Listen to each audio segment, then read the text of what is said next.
Muy buenas a todos, chicos, estamos en un nuevo vídeo. Estoy hablando en español, pero me paso al inglés ya porque estoy ni más ni menos que hello, Derek LUNSFORD. Thanks to be here with me.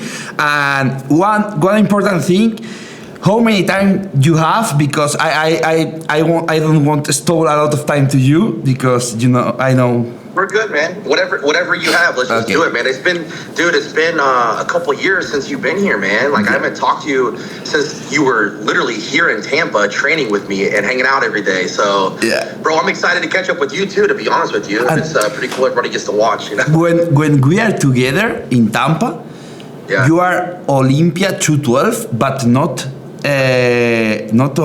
Open Olympia champion. Yeah. And now I remember 3 months later you won first time, and I want to talk about all of these things because you text me this the last days when I'm competing, and I say, wow, I want people know the change of this time. And first thing, congratulations for your second Open title and your third. Thank you. Open. Thank you, bro. Oh, look at that. Look at that. Congratulations. Let's go. No, thank you, bro. I appreciate it, man. It was a crazy year. It was a hard year, coming off the loss last year, and there's a lot of challenges this year.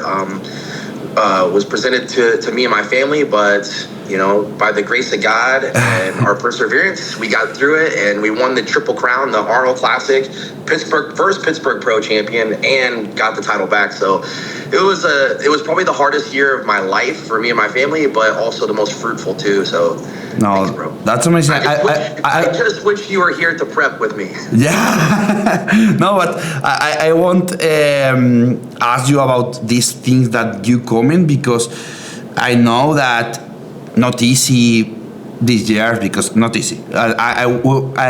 We talk about this now, but first thing that you talk to me, you open your gym in 1 month in Tampa, and you say me one more. So it's been open so we haven't had the grand opening yet. Yeah. The grand opening of our gym here in Tampa is going to be January 17th, which I would love for you to come. There's going to be, I would say, 20 plus Olympia titles in the building.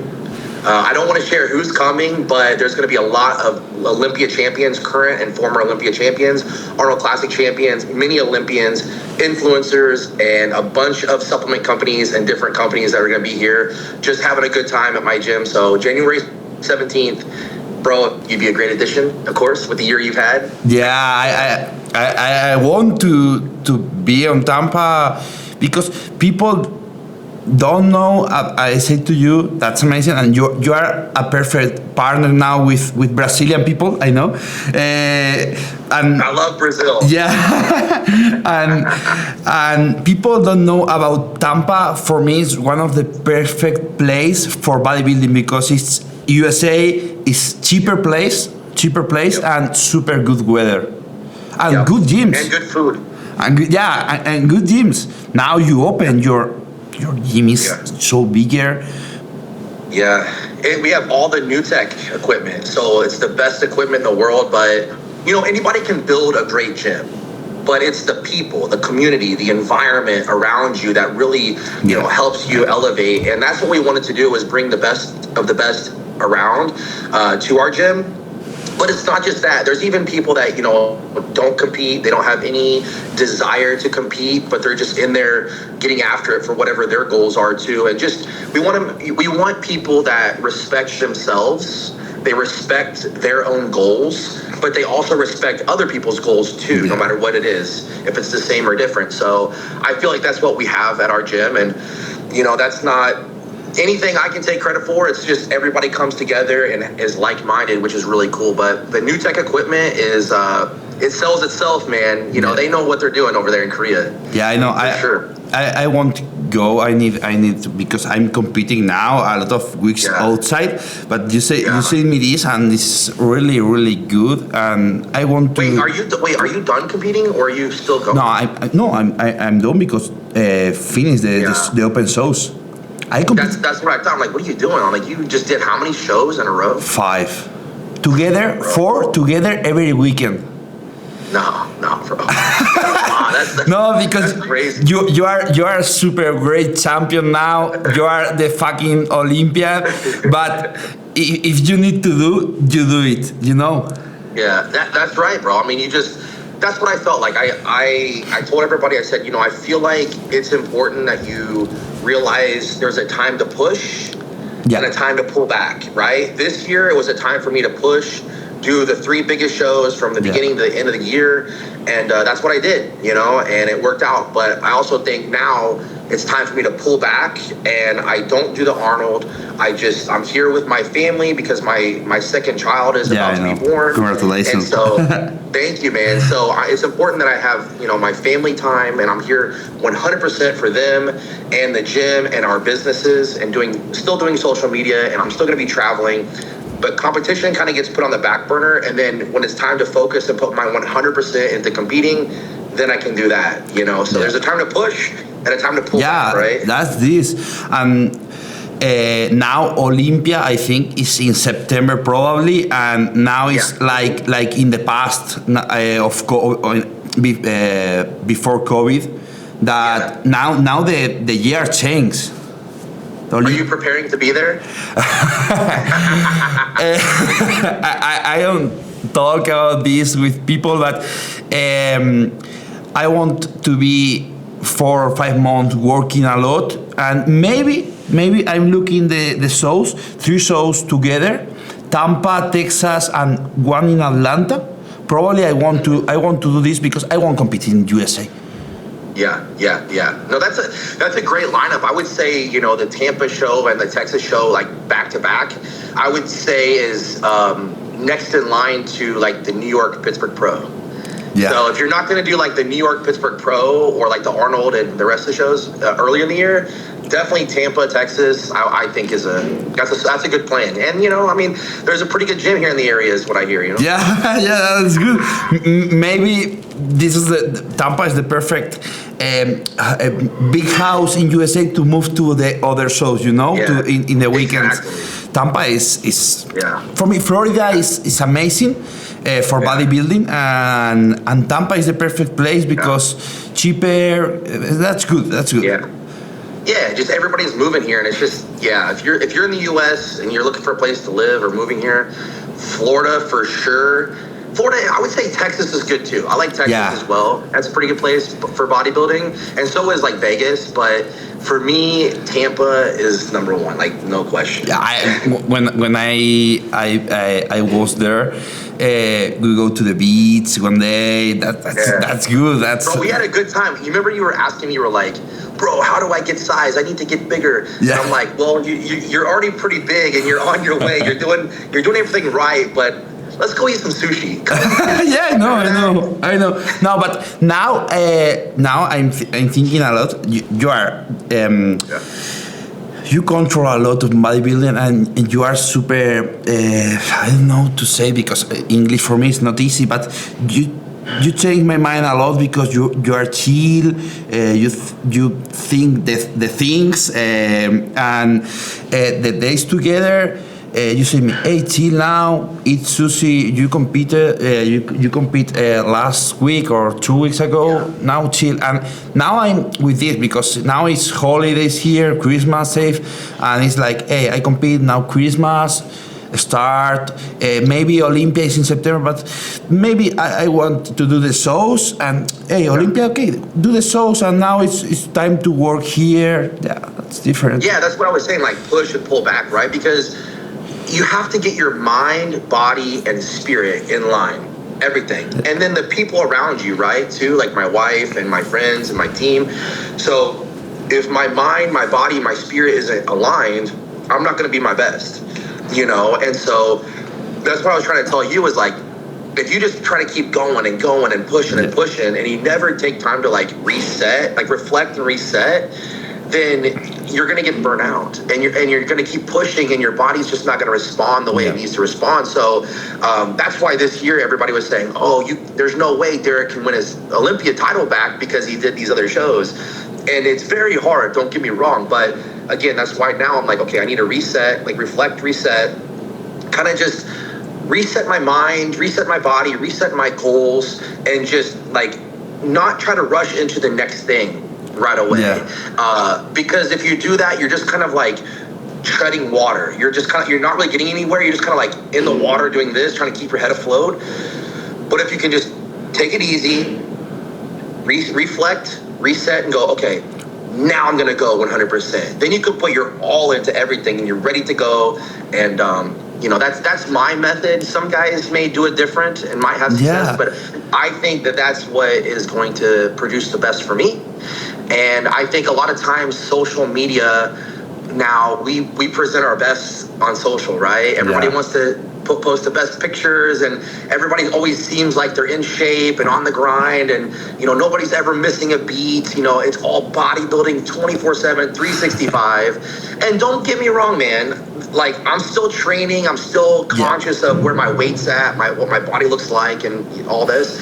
But man, tonight I'm gonna go with my wife and we're gonna go watch a hockey game. It's important to be a normal person. I remember this because when we are together, I remember when we go to the beach day, I asked you, hey, you trained this morning and now we are here? And you say, hey, today is 4th July, it's holiday day in I said, the USA. only thing on my mind today is I want to eat a hot dog. Yeah. And I say, nah, fuck. Why I'm thinking on this? And for now I'm more on this, and I try to learn of these things that you say me, because you are not Olympian. You are 212 Olympia, but no Open Olympia, but you are the fucking 2 Olympians now. And for example, I want to ask you, how is, you said a little bit, but how is your year that you win, but you lose the title and you come back? How is I'll be honest with you, man. Like, so for the first Olympia Open win, right? The first time that I won the Open and I became the 2-division Olympia champion, right? I was in such shock and like, it was like unbelievable. Like really, I'm like, oh my gosh, like I'm Mr. Olympia. Like holy crap, I just made history. This has never been done before. This is insane. And so it was hard to wrap my head around, but I'm like, okay, now like I need to own it.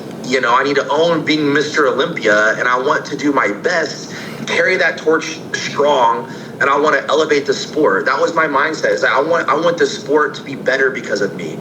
And so it takes a few months for it to kind of sink in and for you to feel like, oh, like I am Mr. Olympia. But I felt like, throughout the year, I was doing everything that, I could to be the best Mr. Olympia representative. I was traveling, doing all kinds of stuff, always putting out social media, and anything that I could do to help elevate the sport, I was doing it. And then going into 2024 Olympia, I was very confident with my physique that I was going to come back better, and really I didn't think that anybody was going to stand a chance. I got to be honest, the week going into the Olympia, I was like, man, what I'm bringing is going to be really hard to beat. I don't think anybody's going to touch this.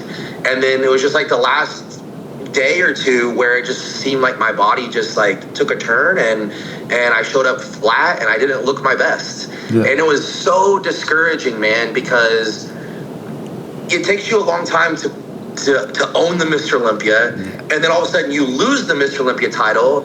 Not only did I lose it, but I got third. I didn't even get second, I got third.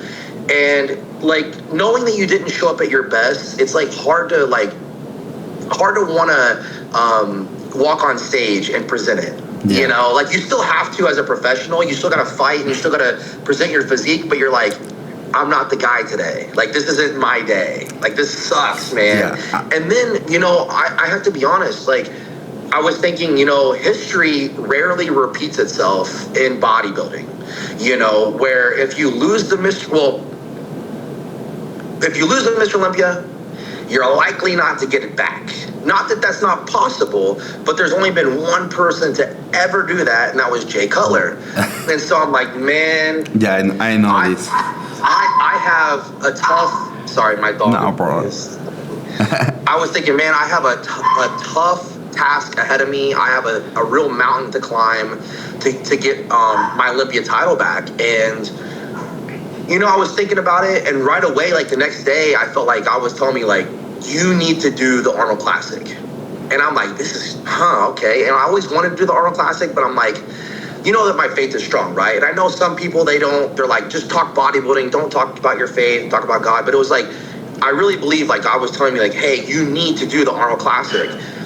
And I knew that I dug myself into a hole with my physique, that I needed time to bounce back. So there was a short window from the Olympia to the Arnold to do that. So really, my body wasn't ready to do it. But I knew that I'm like, I have to do this. Yeah. So I took a few weeks.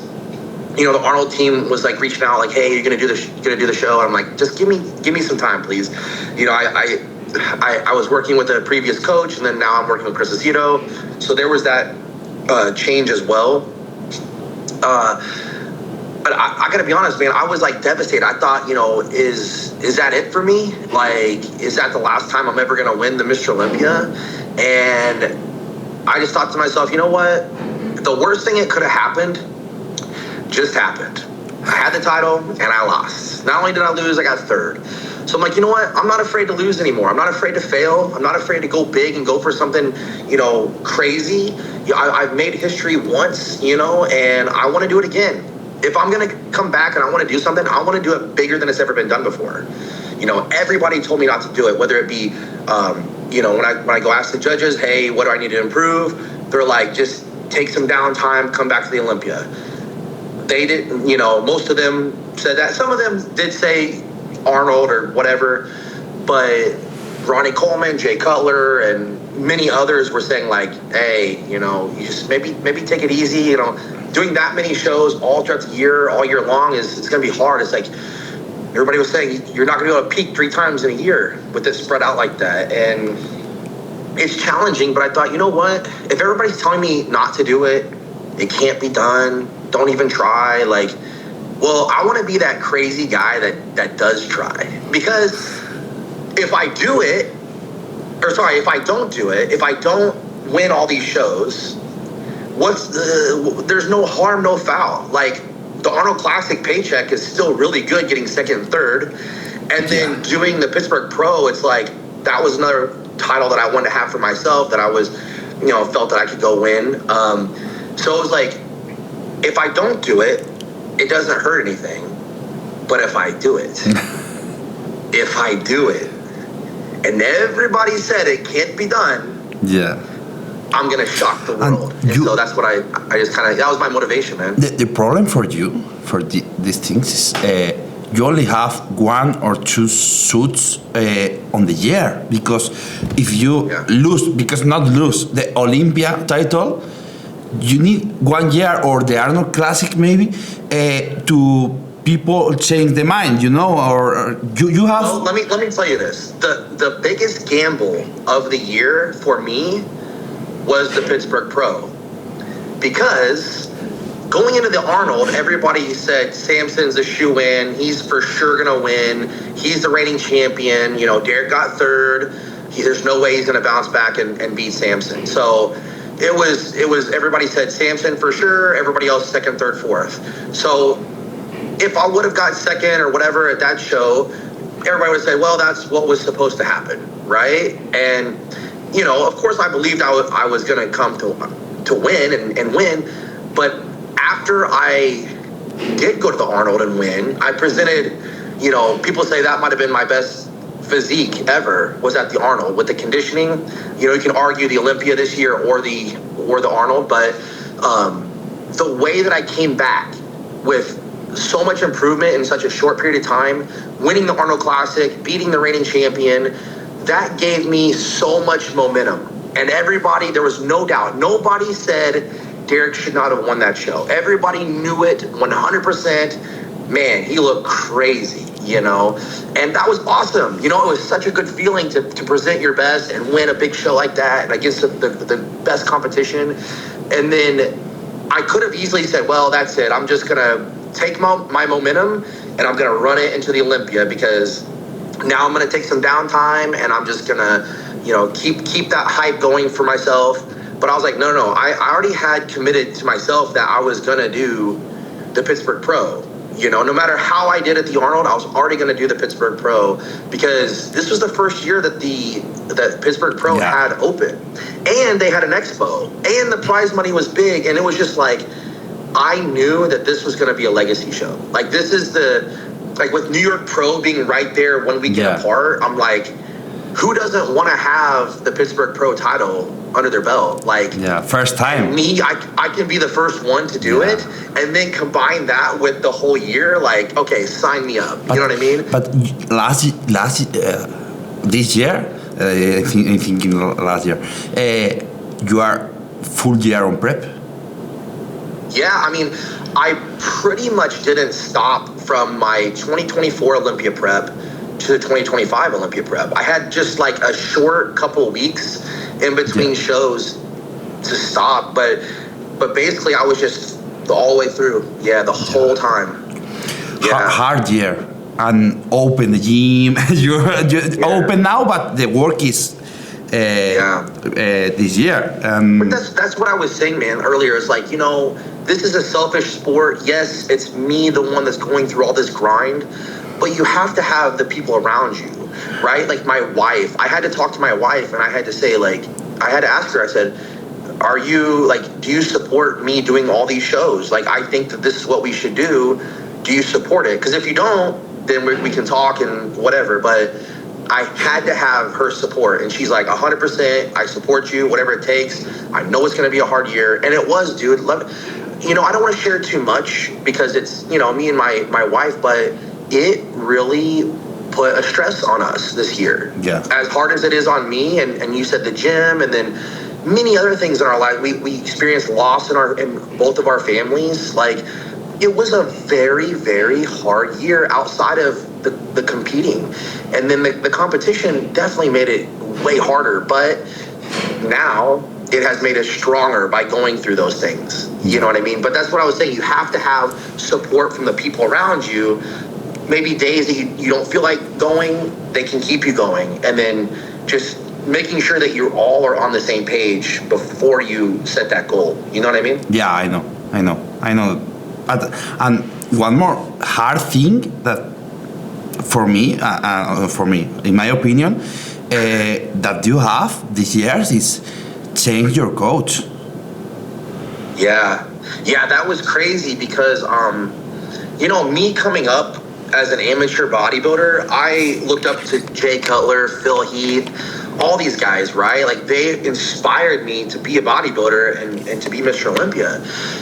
And of course I knew who they were coached by, right? I knew the names of like Hani Rambod, Chris Aceto. You know, of course there's other great names out there too. You know, Chad Nichols is a name, you know, George Farah is a name. There's just, it goes on and on and on. I hate to even leave anybody out. That's why I'm just gonna stop there. But there's great names out there, but the two I would say that I was most interested in working with was Hani and Chris. And as an amateur bodybuilder, and just from my roots, I've always been an extremely loyal person. Like, I give people chances more than I probably should at times. And, you know, I appreciate if people do that for me too. I'm sure there's people that do that for me. But when I'm with someone and we're building a relationship, I like to stick with that. You know, I have great friendships of 14 years, 12, 14, 15 years. My wife and I have 15 years almost. So when it comes to the coach athlete, my first coach, honestly, I never really wanted to leave him because I wanted to start and finish my career with one person. Yeah. You know, that type of loyalty. But in the back of my mind, I'm thinking to myself, man, it would be so cool to have that experience working with these other coaches. Yeah, I always think on this. This is a way. But loyalty is the one thing is super important, but that, you know, different types of preps. Yeah, so I spent the first, I think maybe like 6 or 7 years working with my first coach. I don't regret it one bit. I'm very happy with working with him. I'm thankful for him. We had a good run. We did a lot of great things together. But there was a time where I finally realized, like, okay, for the past 3 years, people have been telling me switch coaches, everybody wants to work with you, Derek. Like, finally, I'm going to listen, So the story goes is, Saturday night at finals, open bodybuilding Mr. Olympia finals, Saturday night, Orlando, 2020. I go backstage. I just placed fourth in the 212 the day before, Yeah. I was pretty devastated, but I'm like, what the heck? So I go backstage to congratulate Rami on winning his first Olympia title. Yeah. I'm like, wow, Rami's always been a good guy, man. I like Rami as a person and as a professional, as a body. Like, he's a good guy, man. And I was really happy to see him win the 2020 Olympia. So I was like, let's just go back there and congratulate him. And I go back there and I'm just kind of shaking hands, talking to people, like asking, like, what do you think I should do? And there was some people who was like, hey, listen, you don't want to listen to us. And we're like, what? And they're saying, everybody's saying that you need to, like, work with somebody else, but you won't do it. And I'm like, yeah, my loyalty, Yeah. but now I'm all ears. I'm open and willing to go with somebody else. And so I said, who do you think I should work with? First two names, Chris Aceto, Hani Rambod. And I think they looked over and said, well, Hani is right there if you want to go talk to him now.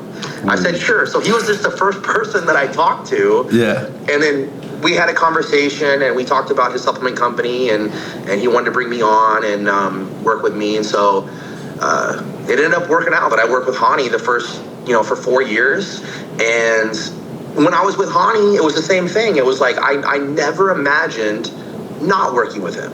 It was just, I'm going to end my career with this guy, And then, things happened and he, we didn't, we're not working together anymore. And that kind of opened up the door to work with Chris or somebody else. Obviously the coach has to want to work with the athlete too, but, Chris obviously believed in me and still believes in me. And so that was, kind of an easy transition with my friend Matt Grego, who's also coached by him as well. So, yeah, it was cool because, like, I never thought I was going to get experience working with other coaches and their methods and, their personalities. But I did, thankfully. And now I'm kind of in the same boat. I imagine that I'll just continue to work with Chris. But if anything, was to happen that, maybe Chris didn't want to work or I didn't want to work, maybe, there's other great coaches, but, I don't have any reason to not want to be with Chris. He's been great. Honestly, this year reminded me of kind of like when I first began bodybuilding.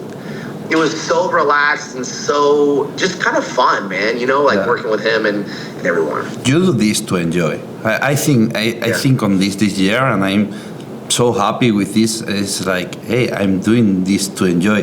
And me on the stage, I'm posing with great people. I'm here. I have never seen anyone as excited as you, besides the first year I competed in the 212 at the Olympia. Yeah. Every show you do, you're like, oh my gosh, I'm here. Because, in confidence, I with camera, but I'm posing with Samson. I'm posing with Andrew. I'm posing with ones of the best in the world. Yep. I'm so happy because I'm do this or start this to enjoy, and I'm super fan of bodybuilding. I'm talking with you. I'm so happy to stay here and with you, and I'm so happy if I pose with you on the stage one day. I love that you're saying this, and you genuinely mean it, because I wish more people could adopt this mentality. A lot of bodybuilders and competitors, they're just competitors. They just want to go and they want to win. They want to beat their competition. And you should want to go there and win. I'm sure that you wanted to beat all those guys every single time. Yeah. But you were also thankful and grateful and excited and happy to be there standing next to them. Because why? Well, you may have many reasons, but I think that's an opportunity for you to showcase your best against one of the best in the world. And so that's, going back on the Pittsburgh Pro, I made a comment about, I was joking. I was semi-joking. And I said, Nick should thank me for doing the Pittsburgh Pro, but you know, it was supposed to be haha funny. I knew that the fans were gonna take it and run with it. I knew it wasn't. Most people wasn't gonna. You know, I wasn't gonna get a good look for that one, but I thought it was funny. Come to find out, it did create a lot of hype for the Olympia and for Nick. So, saying that, and then what you just shared about your experience, you had an incredible season competing. Why? Not just because you look great. You got the opportunity to stand next to some of the best physiques, best bodybuilders in the world. So that puts you on the map, and that gets you the most excitement.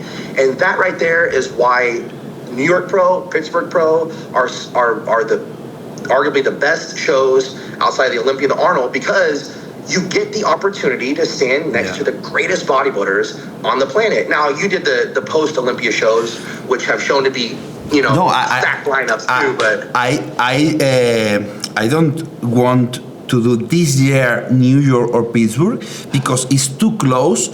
I finished the season last week in Japan, and it's too close. And I want next time on the stage change my body a little bit because I'm young, and I think that I can change my back, the back part, and I want this. But for me, the best thing when in Prague, you know. In Prague, I don't know exactly the name of. So when it's confirming the people that come, I'm happy. It's like, whoa, Samson, whoa, Keon. It's like perfect. That's amazing. I'm on the same stage with the people. That is literally how I felt at my first Olympia in the 212.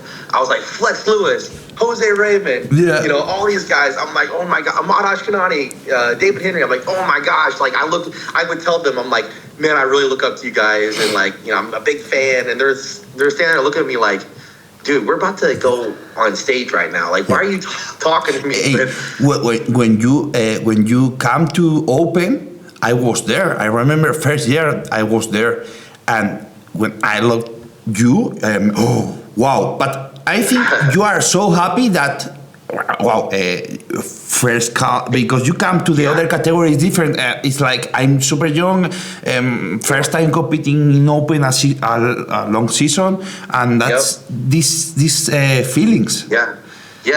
No, I felt like I had nothing to lose, you know, even though people were putting a lot of pressure on me, I wasn't accepting it.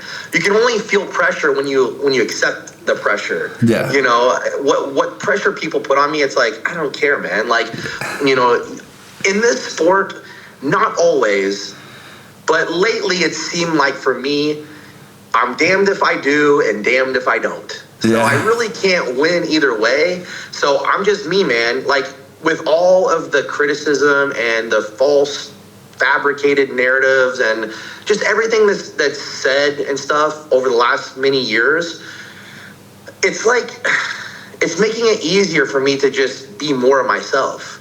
Because I also, like, now having the gym and going around doing all these different meet and greets and seminars and events, I get to meet so many people around the world that are bodybuilding fans that actually, like, give me like a lot of great support. Yeah. And so I don't believe the stuff that's online that people say, you know, because it just feels fake. It feels so fabricated all the time. And most of the stuff that's said is fake and fabricated.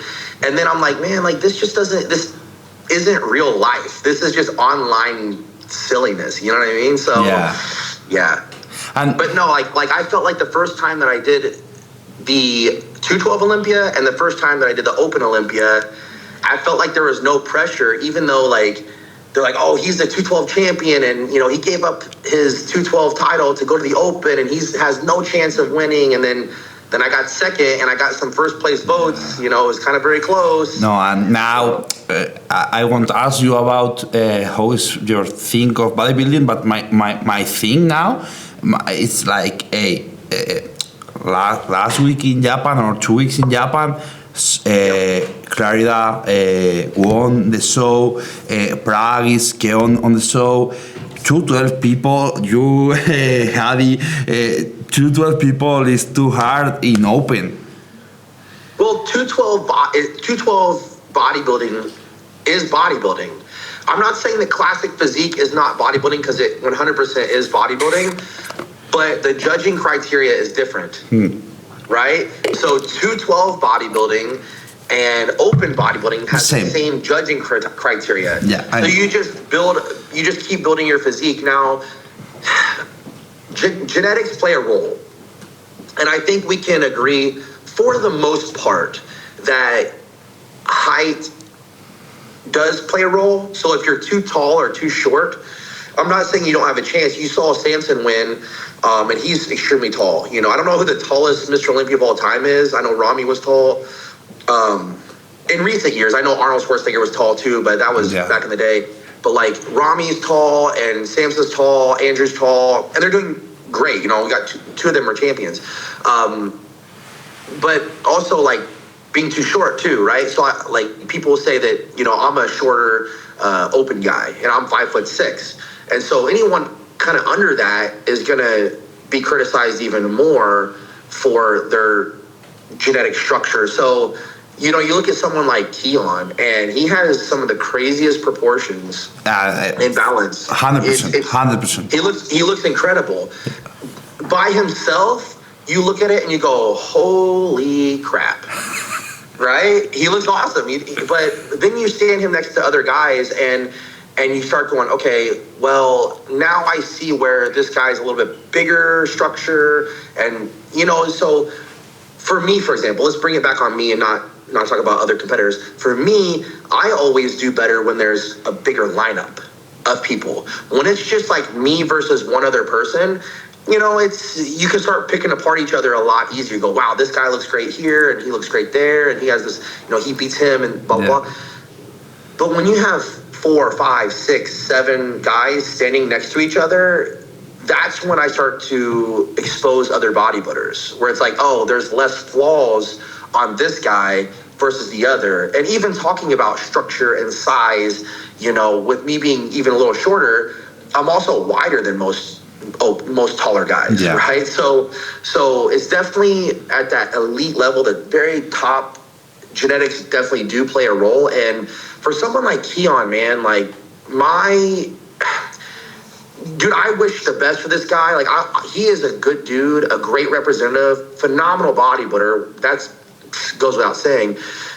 I just think if it was me, I would probably kind of do what Sean Clarita does, and I would stay in the 212 for the Olympia, and then see if like I could do like the Arnold or like the Pittsburgh Pro or like the Dubai, like these bigger shows where like it gives a good payout. You're gonna stand next to the best, and then keep knocking on that door of like, okay, I can stand with the best, and then if he ever feels like it's time to go open, go open. But I think for now, for the next couple of years at least, I think if it was me, I would probably just keep winning that 212 title because he just looks so ridiculous in a good way under that 212 weight cap. No, it's other level. Keon is other level on 212 and probably in open in the future.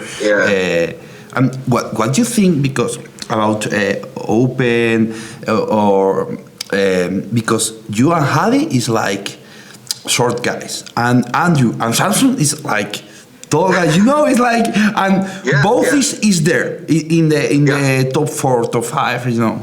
Yeah. So for me, man, like, first of all, you have fans of everybody, right? Like, you'll have the tall guy fans, the short guy fans. You'll have the Andrew fans and Samson fans specifically, the Derek, the Hottie fans specifically. So, you know, everybody's going to root for their favorite bodybuilder. And everybody in that top 5 looks crazy. Actually, to be honest with you, man, you got to give credit to everybody that stepped foot on the Olympia stage this year in the Open. Like, even the guys in the last call out, they looked awesome, man. They were ripped and in shape. They look good. They did, man. Yeah. It's just really tough now. So here's my thought. When it comes down to the judging criteria of bodybuilding judging criteria, right? I do believe that Hadi and I have been more superior in the past few years than the Andrew and Samson. And you can make an argument back the other way, sure, but I think, remember what I said about like balance and exposing other bodybuilders?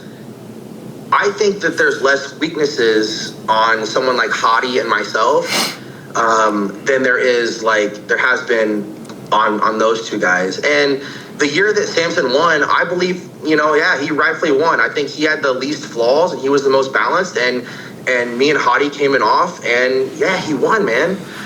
So that's what's cool about bodybuilding is that you can. It all comes down to the day. It all comes down to that moment in time. And so for me, what I've seen from Andrew and from Samson, when we all come in at our best, at our 100% best right now, I see myself and Hadi, edging those two guys out. I'm last week's competing. I asked you this, but last week's competing, I say, hey, I prefer tall people, but no, Keon is like in the backstage. No, Martin, I prefer short people. I'm thinking always on this, but I am fan of bodybuilding because I like all of. But then sometimes you like the absolute freak that doesn't even look aesthetic or good at all, but he looks nasty, peeled, and huge and freakish. Yeah.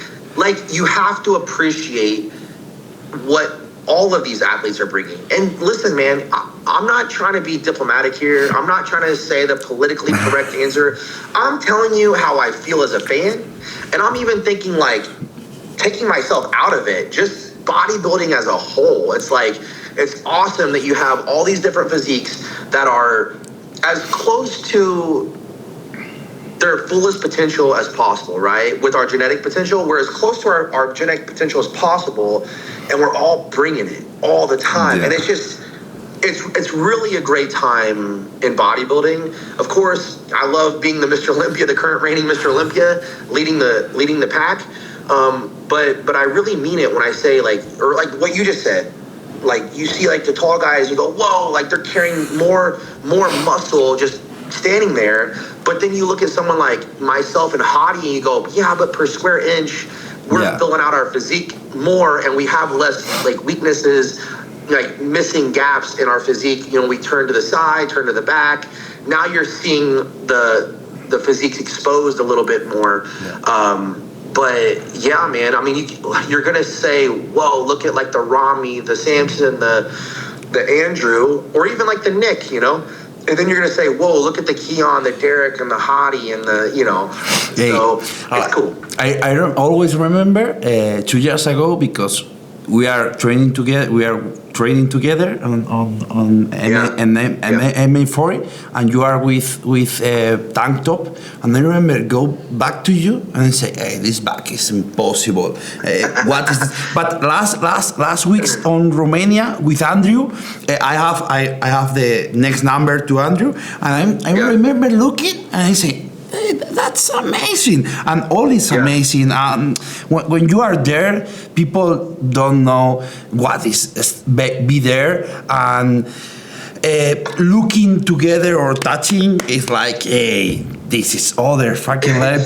People don't know this. People when you look close or touch or it's fuck. It's different, man. When you're there that day in person, up close, and you're peaked 100%, it's wild. And that's why everybody hates to say it that doesn't come to the shows. They just watch online. They're like, why are they always saying you got to be there to see it yourself, in person? You do. You have to be there in person to see the full, like, to appreciate it 100%. I always like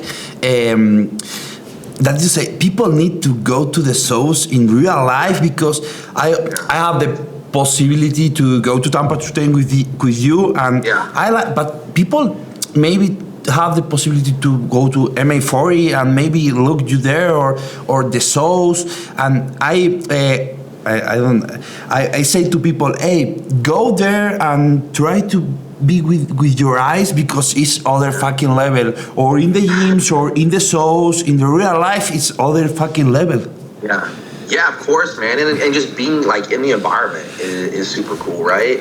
And you never know, man. Like, people also just have their opinions of all the athletes, right? Good or bad or indifferent, and it's like, if you don't go to where the athletes are and meet them and get to know them, then you really can't have an opinion on who they are because you never met them. Yeah. There's been times when I was a fan and I was like, I don't know if I like that guy, and then I met them, I go, oh man, that was like the nicest guy I ever met, in our industry. Like I never imagined that dude would be that genuine and nice and down to earth. And so yeah, I mean, that's what we're trying to do, man, is for me here in Tampa is building community, bro. And like that's what I'm trying to do even online and when I go to these places. Like we really are special to have this close-knit community in bodybuilding, right? It's not like other sports where like I said, we're going to a hockey game tonight. I'm not gonna get to meet any of these guys, tonight, right? Like I'm not gonna be able to shake hands with all the hockey players and the coaches and all this, but at a bodybuilding show you will, Or people have now. I have here, but I prefer to talk. But people now have the possibility in bodybuilding to go to your gym for a week, and impossible if you are in Tampa. Don't look you in real life and talk with you. But in other sports, this is impossible. Impossible. You're never going to shoot free throws with LeBron James, are you? Yeah. Never going to happen. Right? And now it's possible because you know that Keon trains on Vegas, and you can go there and 100 or 90% you can look and talk. And I remember with you in Tampa that when people ask you, you talk with everyone. It's like, hey, hi, nice to meet you. You are talking with people. You know what, man? Like, well, I appreciate you saying that, but it's just like, I just remember why I started bodybuilding and like why I fell in love with the gym. And it's not to be praised and told, oh, wow, you're such a good bodybuilder. No. I just like being in the gym because I like being in that environment around real people, like down to earth people, like friends, I could say, like I like to be around my friends in the gym and talk just not bodybuilding stuff. Like I just like to be there in that environment, having a good time. And it's like, if I'm going to go there with this, like, I'm Mr. Olympia attitude, it's like, oh, I'm gonna hate it. Like I don't want to hate what I do. I wanted to do this because I love what I do.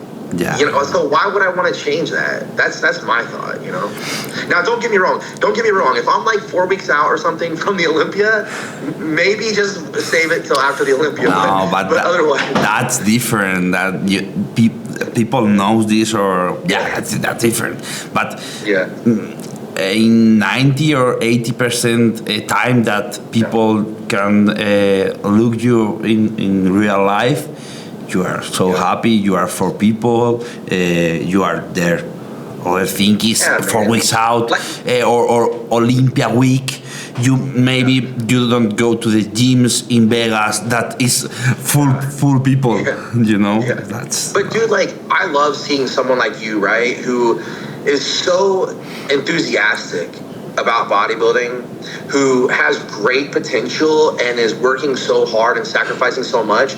Like, I see you doing great things, man. And it actually excites me. It does. I love seeing guys who like are good guys, who have a good attitude, who love doing this, work really hard. Thanks. That's who I want to see come after me. You know what I mean? Like while I'm here, don't get me wrong, bro. While I'm here, I want the picture on the States. I have the videos now with Samson, with Keon. It's like I want with you on the States the picture or the video or the that's amazing. But I think on that you said, and I'm talking with people like, hey, what is the next generation?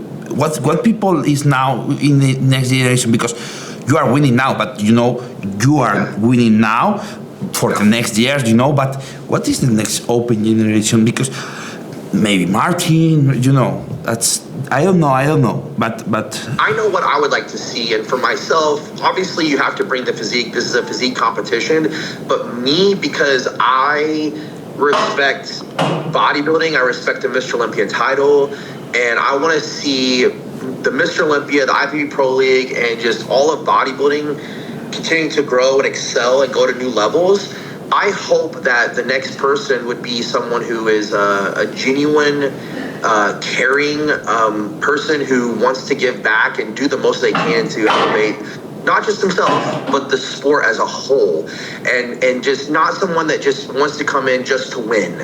That's one thing. Look, you know, you can't stop the person that has the best physique. At the end of the day, this is a physique competition, and that's the person that's going to win. Yeah. But if I had, like, my hope is that, again, we're talking years down the road, bro, because I'm with this for the next few years, bro. but my hope is that in the future, it's going to be somebody that has, like, real heart to go over and above and do more off the stage, or just as much as what they're doing on the stage. You know what I mean? And who can try to build community and not, you know, be putting others down, but uplifting others. You know what I mean? Yeah. And I say this to you, but I think you have a lot of years, because you are so young, you have a lot of years on the Olympia and winning, I know, but you are so young. I say this because what is the next generation? You are the generation now, and probably the next. How old are you? 28. Oh, wow, okay. You are 30 or 31? 32. 32, okay. No, that still makes me young though, right? Wow, you are young, and probably the next 3 years or 5 years is your best years. Not now, you know. Hope so, man. No, but I hope so, bro. But yeah, it's great to see you going out there doing 5 shows this year, 4 back-to-back weekends. That's crazy, man. And just loving it, dude. And that's why you're getting so much love right now, is because, for one, you look great. You do it with a smile on your face. Everybody feels your positive energy, that's contagious, and I love it. Thanks. And man, you're standing toe-to-toe with some of the best. And so, you know, I see your career is just getting started, and just, man, friend to friend, and maybe, you know, Mr. Olympia to next Olympian. Thanks. I want probably. I will say this, you know, what I've noticed over the last 10 years of being a pro bodybuilder is that, you know, in the very beginning, they don't believe in you. But some will start to jump on the bandwagon, and they will start to love you. And then you'll have a breakout year. Wow, we love this guy. Everybody loves this guy. He's the new best thing. Yeah, nah. And then you win, and then it shifts real quickly. You know, yeah. Very few Olympia champions are somehow always loved. I don't understand how they do it, to be honest. I mean, people say, be genuine, be authentic, be real. And I'm like, I'm trying to do everything as real, authentic, and genuine, and the best positive way I can. And man, I'm still getting hated on, but they're going to love you, then they're going to hate you, and then you lose again, and maybe they love you again and want to see you. But just know that, you know, it can be that way. Control this. So appreciate the people that genuinely want to support you, but don't get too much of a high on the praise, because right around the corner is going to be the opposite. Yeah. You know, so just if there's anything I can tell people that are aspiring bodybuilders who want to be Mr. Olympia one day, is just be prepared for the negativity and the criticism as much as the positive stuff, because it will feel like at times there's going to be more negative than the positive. And you have to remember who you are, the loved ones you have around you that love you and truly support you, you know, and believe in you. Because a lot of this stuff, man, doesn't even affect me. It's more of like this isn't even true. It's totally false and fabricated. Like, where do they even come up with this? Yeah. That confuses me, where I'm like, well, that's not fair. Like, that's not true.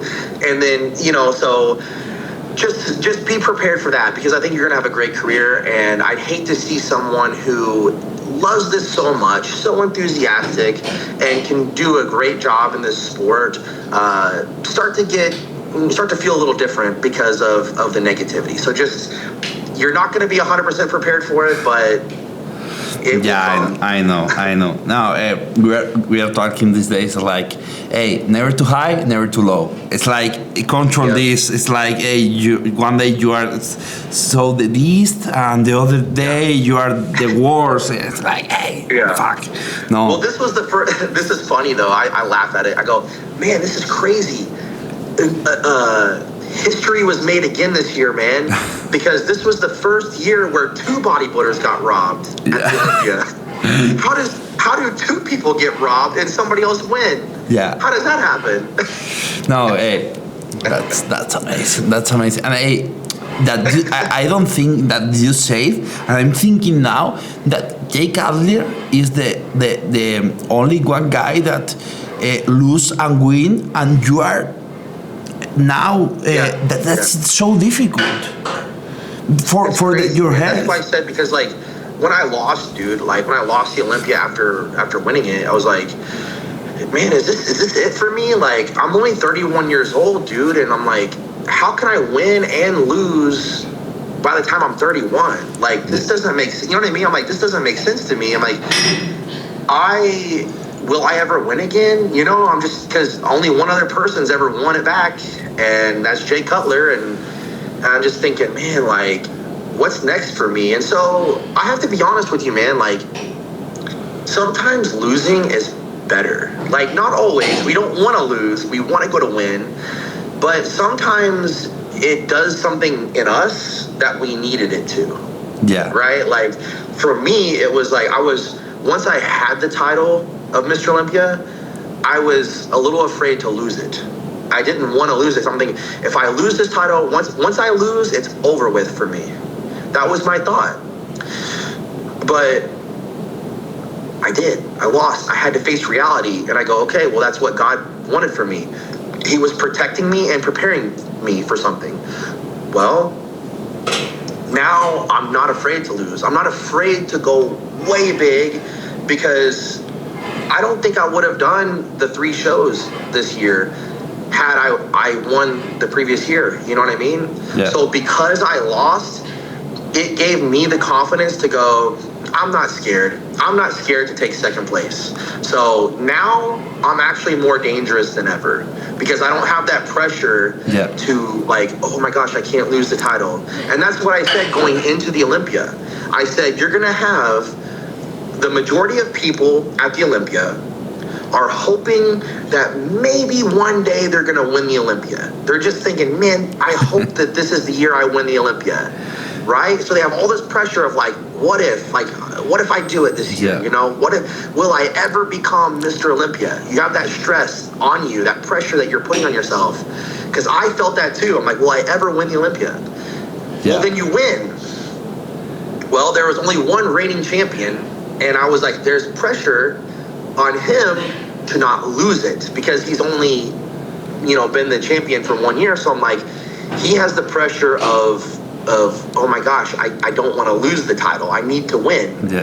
Especially, after the Arnold, right? So it's like, I need to win. And so he had that pressure, whereas me, I go, I don't know what Hadi's thinking, but I guarantee you he doesn't have this right here that I have. Whatever this he has. But I know what I have makes me dangerous for me.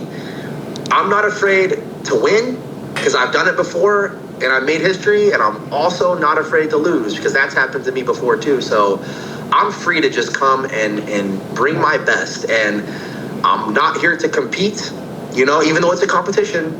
I'm not here to compete. I'm here to be the show. Like, all these people, all the fans are buying the pay-per-view and buying tickets to be at the show. Why? They're there to watch and see who wins. Well, I'm coming to win, so they're there to watch me win. I am the show. I know that sounds very arrogant to the fans of bodybuilding that might be listening and watching, but this is something that I tell everybody. I tell everybody that comes to my gym and that I get close with. This is what I told Ramon. This is what I told Matt. This is what I tell everyone. I even tell some amateur guys going into the nationals. I said, go be the show. You're not there to compete. Don't worry about who you're sitting next to. Don't worry about what they're doing. Go be the show. Yeah, that's this. That's the thing. That's the thing. And what you say with people on your gym or Brazilian people that go to your gym, you know that you have now the control because you are 3 times Olympia, but 2 times Open. Open is like you are the guy. You are the fucking guy on the year that you say. It's like you have when you win or you won, it's like you are the guy for the year. And that's the pressure. That's amazing. You know, that's different because you lose and now you win and you have more control. But the first time you have the pressure. But now you have the control to, for example, put Tampa on on your gym, like the fucking place of bodybuilding in the world. You know? Yeah. No, I mean, look, I have to mention, Steve's gym, Bev's gym up in, Bev's Powerhouse Gym up in Syosset, New York. I mean, that's a historical gym that I would absolutely put on the map for best gym in the world, right? 100%. Like anybody that's a bodybuilding fan or a bodybuilder has to go check out his gym. And there's other great gyms all around. I know, Flex Lewis has his gym in Vegas. And New Tech just built a New Tech gym in Vegas. So big. There's great gym. What's that? So big gym. Very big gym, huge gym. So there's those gyms. Plus, you hear about Oxygen Gym. I haven't been there, but I've heard it's incredible. And listen, there's so many great gyms around the world, but let me toot my own horn on this one for a minute. It was an incredible honor, right? And I mean it. It was an incredible honor to have three Olympia champions. Myself, Mr. Olympia, classic physique champion Ramon Dino, and wellness champion Eduarda. So it was great to have those 3 champions training in my gym leading into the show. And on top of that, we had 212 Ali Bilal, 3rd place, that was men's physique, Ali Bilal, 3rd place Zama in the women's physique. And then I believe the 212 5th place guy, I think the guy placed 5th, and the 212, he was there.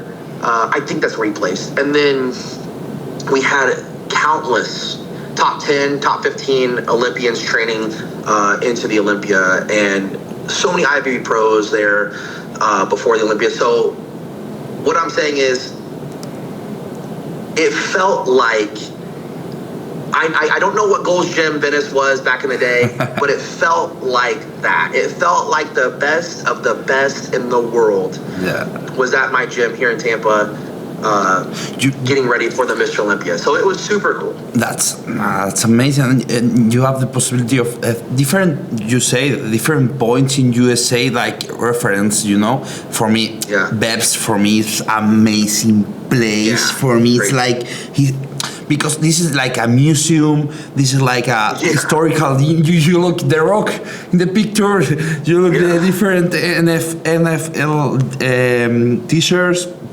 and basket, different concepts, but in Florida it's perfect because it's like New York, Florida, if you open now, and you have in Vegas, it's like, for me, it's the best point in the USA that I like. We are going to be expanding the gym and doing like a recovery center too. I don't want to say everything that we're going to have in-house at the gym. Currently, we don't have any recovery center or anything, but when it comes, let me just say, we will have everything that anyone needs, no matter where they come from around the world. You have everything you need all in one, getting ready for a show. Trust me, I'm going to provide that. Just as long as you find a place to stay local, you'll have everything you need in-house. I'm even going to I'm even working with my meal prep sponsor, MegaFit, for us to have, chicken and bison and steak and salmon and all the stuff that people need already cooked and prepared and frozen, packaged up, ready to go for people that are coming from out of town on long flights, 8-hour flights, 12-hour flights, 15-hour flights. They come, instead of having to pack your food and it going bad, or having to go get food and cook it, You can just come to the gym, buy it right there, microwave it at the gym, eat it, and then go to your hotel or whatever. So Hey, that's amazing because I want to do USA shows now that I said to you because this that you say USA is other concept for bodybuilding and people like you open the gyms and think on the competitors, think that the microwave on the gym, think on you need to, food of travel. If I told you everything that we're gonna have in the gym by next year, you would say, wow, I'm just gonna come there, I'm gonna prep the last 4 weeks, I'm not even gonna think about anything, I'm just gonna come there, put my head down, gonna go train on the best equipment, the new tech stuff, the new tech equipment. I'm gonna have all the therapies and things I need, the food, supplements, everything I need all in one house. That's it. You don't have to think about it. You just put your head down. Because listen, I'm the hardest working, laziest person you'll ever meet. I work so hard and try to set everything up so that I don't have to do anything else besides train, cardio, and sleep. Yeah, okay? I know. So everything that I would need as a bodybuilder is gonna be there. So that's it. Everybody else that comes to join will have whatever you need. You know? Now I want to put in the calendar my next shows. I need to look full schedule of the EFBB Pro League, but I want to do Tampa now. I want to do USA, but Tampa is. Yeah, that's all. I mean, dude, I would love for you to come here. We would all love for you to be here. But it's awesome because there's so many other Olympians and pros and influencers at the gym. So it's like you're in an environment that you're going to thrive in. Like, not just you have everything that you need, a great gym, but also like you have other people around you that will support you, push you, give you motivation, but also network too. Like collab and network. Like, it's everything. Everything is just here. It's like maybe you can have partner for training because you are there. Hey, you want to train? That's good. You are training with other pro bodybuilder. That's good for the days, you know. And that's amazing. Of these gyms in USA is like more easy everything, and now open more gyms like new tests in Vegas. Now you are opening in Tampa.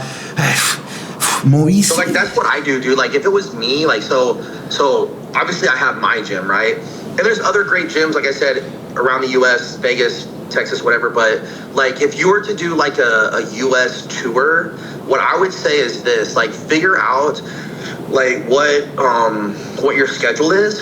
But obviously I would love everybody to come to my gym, check it out. But I would definitely go up to, if you get the chance, and let's say you're getting ready for a show, go up to Pittsburgh to the IFBB Pro League headquarters. If they give you the go ahead to go up there and get seen by the judges to critique your posing, and train. If they allow you to come up there, do that and train in their gym, and then go over to New York. And Steve is always at his gym. Go train at his gym. Everybody loves training at his gym always. But if you can get a chance for him to look at you too, he can look at you too. He looks at everybody from the NPC all the way up to the top Mr. Olympia. So have him look at you, and that way you're hitting a bunch of different gyms, getting seen by the judges. And then if you can make it over to Vegas and see the New Tech gym, that's an awesome. No, that's a super nice full tour, bro. That's a full tour. No, but that's the best tour because people don't think on this, but I want to do. I did this. I was a lot of times in Beb's gym because I love the style, I love the vibes, I love New York, and but that you say is more easy than people think. It's, if you are a pro bodybuilder, Steve's put easy to you to help you on your physique. It's like, hey, you need to, and super real guy. It's like, hey, you need to, this is good, but this is not good. You need to work on this. It's like, and you need this. Yeah, he's as real as it gets, man. So if you cannot take constructive criticism well, then I don't know if I would see Steve, but He is going to give you, 100% what he thinks. And you know what's great is that they'll tell you or what he told me, he goes, I'm just going to tell you what I think is the best, but at the end of the day, you can pose however you feel like is best for you. If you want to pose a different way, I'm just going to tell you what I think.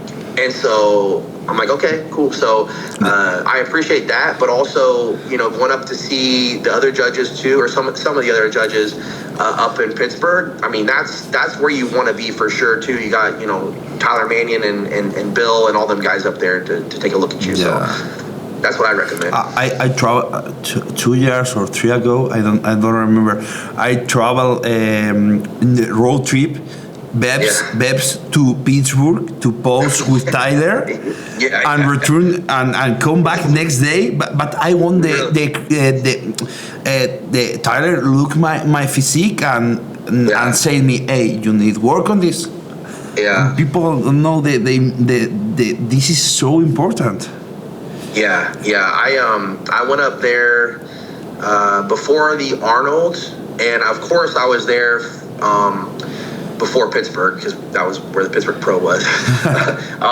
But then I went up there again before the Olympia because your physique, it changes, and so you want to make sure like you're posing well. Going into the show, like people say, oh, you should be doing posing all year long. I'm like, I really don't do a lot of off-season posing, really none. I just kind of flex in the gym because you're going to start creating bad habits because your physique looks different in the off-season than it does during prep, So I always wait to I don't want to say wait to the end, but I wait and I'm about 4 weeks out and I like to go see, the judges and be like, hey, this is where my physique is right now. This is improvements I've made. What do you think? And how's my posing? And do the adjustments. And okay. That you say, I think is so important because when you are on off season, I think it's better no pose. Spend your time in other thing. But the pose is so different that when you are on prep. Well, you'll start to create bad habits. You'll create a bad mind-muscle connection of doing the pose wrong. That's my thought. I can't get the same thing. Okay.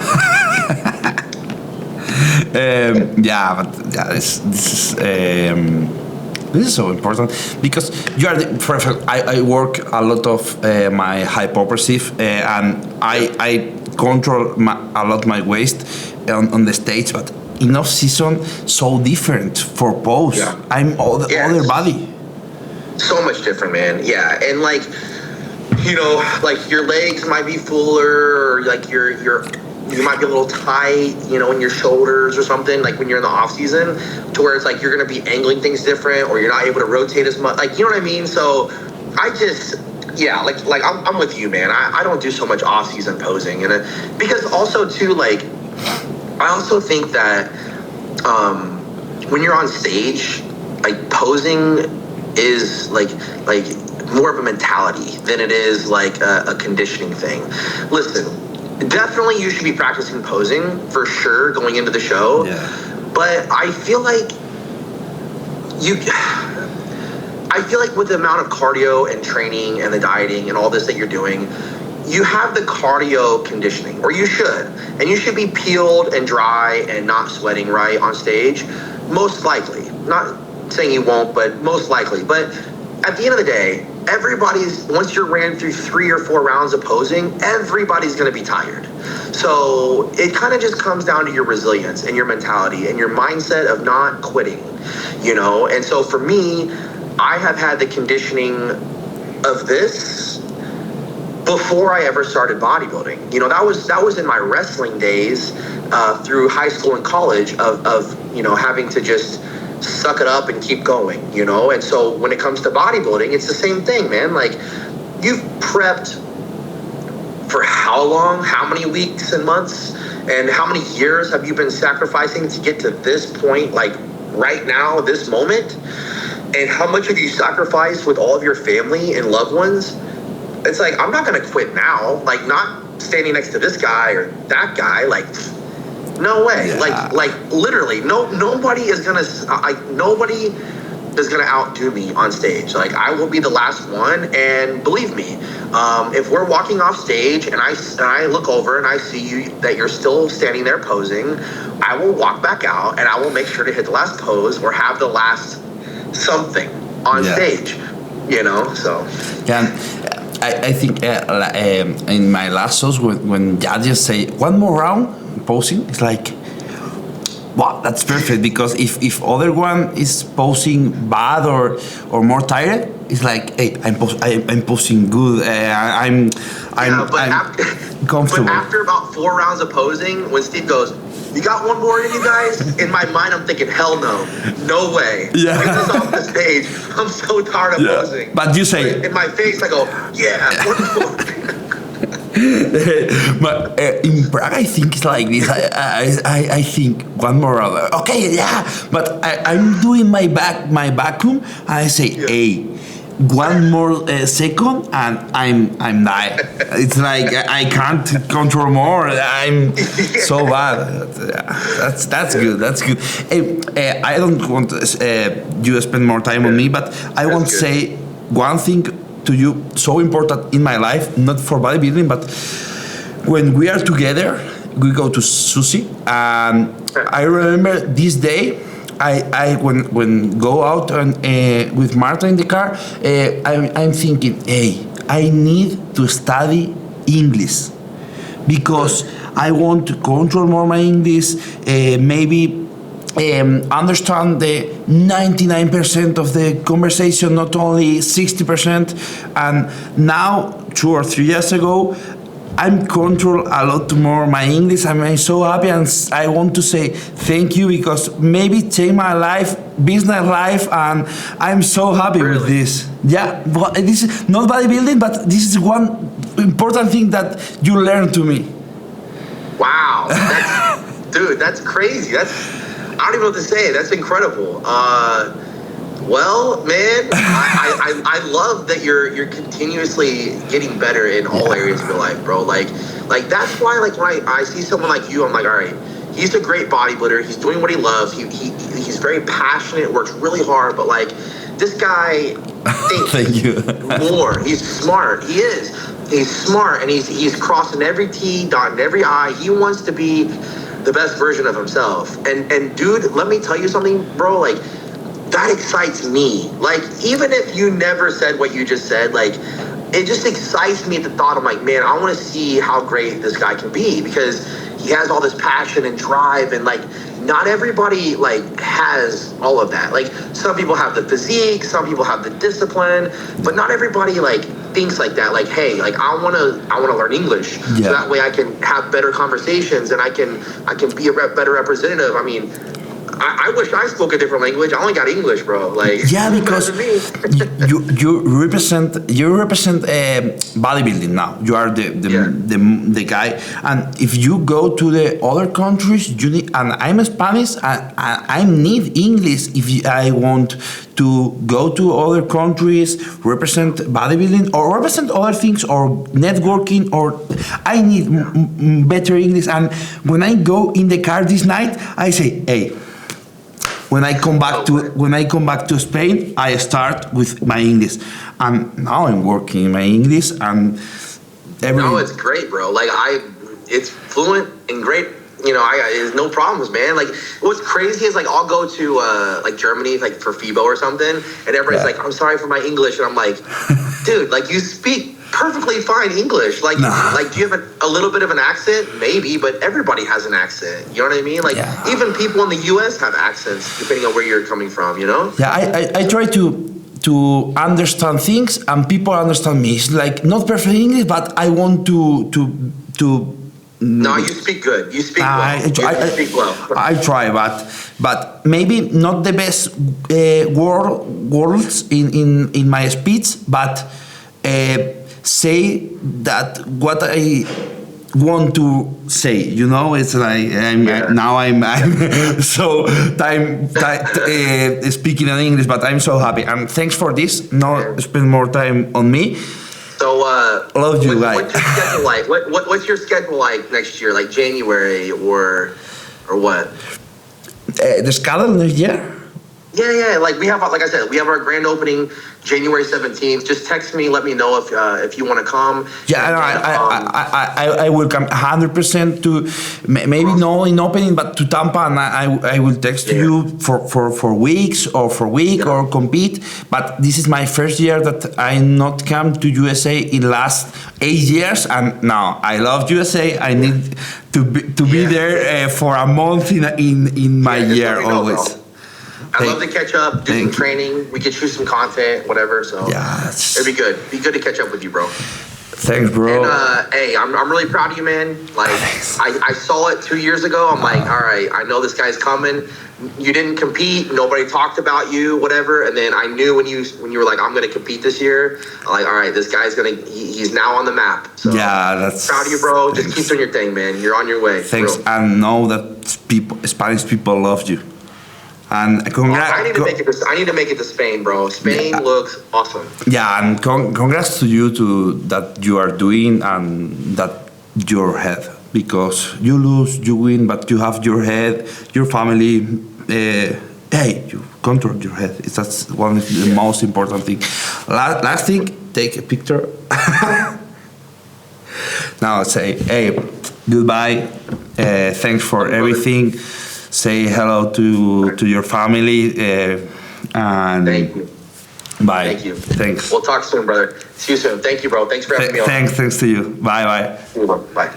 Bueno, gente, muchas gracias por acompañarme en esto y por hacer posible esto. O sea, estábamos hablando con Derek. La verdad que le tengo mucho aprecio, como habéis estado viendo la conversación, lo que la he visto entera y todo. Pude estar unos días con él hace 2 años cuando no era Olympia todavía. Hoy es 2 veces Olympia, campeón del Arnold, campeón del Pittsburgh Pro. Es una auténtica locura y poder estar con él. Es el actual Mr. Olympia, o sea, es increíble. Así como os decía, bueno, y se lo he dicho a él también, para mí es un placer estar con Andrew en el stage, en el escenario. Para mí es un placer compartir con la gente de Praga y con cualquier persona realmente, pero claro, con los super top es como increíble. Entonces poder estar teniendo una conversación con él y ojalá algún día poder compartir escenario con él, independientemente si es en Olympia o es en un campeonato que se pueda apuntar todo el mundo, me da absolutamente igual, pero poder compartir estas experiencias como un fan del culturismo simplemente es increíble y realmente también las puedo compartir gracias a vosotros. Entonces os lo quiero agradecer de corazón porque me dais acceso a hacer este tipo de cosas. Creo que en España es muchas veces muy complicado que hagamos este tipo de cosas y yo las estoy pudiendo hacer gracias a vosotros, entonces es increíble, o sea, me parece increíble. También os pido disculpas porque, perdón por mi inglés, y yo lo digo siempre, aunque lo estaba diciendo, estoy súper contento de cómo creo que he mejorado. De hecho, ahora cuando digo stage, ¿no? Es porque probablemente las últimas veces que no es que quiera decir stage por hacerme el guay, por decirlo en inglés, es que para mí es muy importante el inglés y porque, por ejemplo, he estado viajando las últimas semanas, probablemente de las 100 veces que he dicho escenario, en las últimas semanas, 70 ya han sido en inglés. Entonces ya hay como palabras que para mí se representan muchas veces mejor en inglés, no es porque me esté haciendo el guay. Entonces estoy súper contento con este tipo de cosas. Perdonadme además porque estoy grabando este tipo de cosas, no sé cómo saldrán a nivel de producción porque estoy solo, no está Eric, entonces tampoco lo sé exactamente. Me gusta mucho el formato, tengo que microfonarme, por cierto, también, porque tengo aquí un micro, pero no estoy con este micro. Tenemos todo preparado esto, pero ahora que vamos a estar más tranquilos post competiciones, quiero prepararlo porque me parece súper guay este setup realmente y esta mesa. Y me parece súper guay porque si estoy bien microfonado quizá habéis escuchado algún ruido porque les está Tony entrenando abajo, que no sé si me está escuchando. Está Marta. Ha traído una cosa muy guay, por cierto. Está Marta también, tenemos ahora una cena y quizás se les ha escuchado a ellos en algún momento y tal, pero claro, está el micro más general. Cuando podamos tener todo esto montado a nivel de producción, me gusta mucho que estén ellos, que puedan incluso entrar, salir sin problema, porque me parece que lo hace mucho más natural todo y me gusta el concepto. Así que estoy contento por cómo están yendo las cosas. Ya es lo que hablábamos. Ahora una época más calmada. También lo he hablado con Fran. Va a llegar la época de tormenta. O sea, eso es lo primero. Entonces, viene una época un poquito más calmada. Y ya está, chicos. Simplemente quería decir esas cosas porque me hace especial ilusión poder estar haciendo estas cosas. Poder muchas veces abrirme con vosotros. Y también lo hemos hablado. Hay épocas pues, que la gente te ama y hay épocas que la gente te odia. Da igual, no pasa nada. Da igual. Hay que saber que es así y ya está. Pero me siento con ahora con mucha fortaleza también de poder decir, pues oye, mira, creo honestamente que he mejorado mi inglés, para mí es súper importante vitalmente, y me gusta poder compartirlo con vosotros, porque os lo he dicho alguna vez. Sí, Joan culturista, pero Joan, creo que en las redes sociales soy muchas más cosas. En general en mi vida soy muchas más cosas y me gusta poder transmitirlo en las redes sociales y que no solo me atribuáis el culturismo. Muchas veces pues me gusta poder decir eso. Creo que en los últimos años he mejorado mucho mi inglés y para mí es importante vitalmente. Para mí es importante, la verdad. Como de hecho, claro, creo que tiene que haber diferentes formatos, ¿no? Pero queremos el canal de empresa y de... Digo, tío, me gustaría crear un canal hablando de cosas de empresa.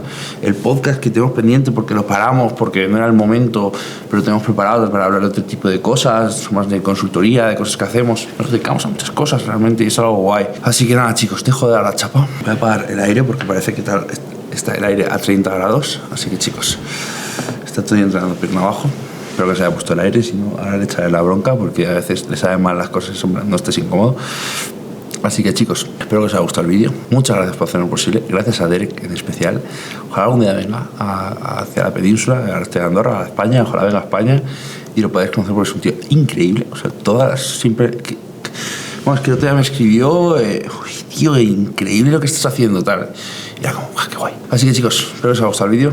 No me robéis más, un besito, suscribiros, dadle me gusta y dejadme en los comentarios lo que queráis, que os leo a todos. Chao, chao.